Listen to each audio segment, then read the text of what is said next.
En el segle IV abans de Crist, els guerrers balears s'enrolen llargues temporades fent de mercenaris a la Magna Grècia.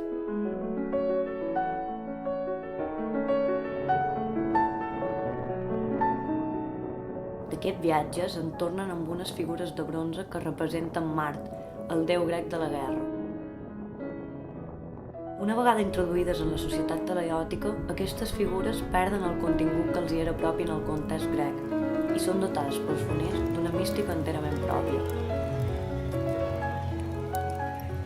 Ara el que pels grecs era la figura d'un déu, passarà a ser pels foners la imatge d'ells mateixos, homes nus pels qui la lluita és el centre de la seva existència.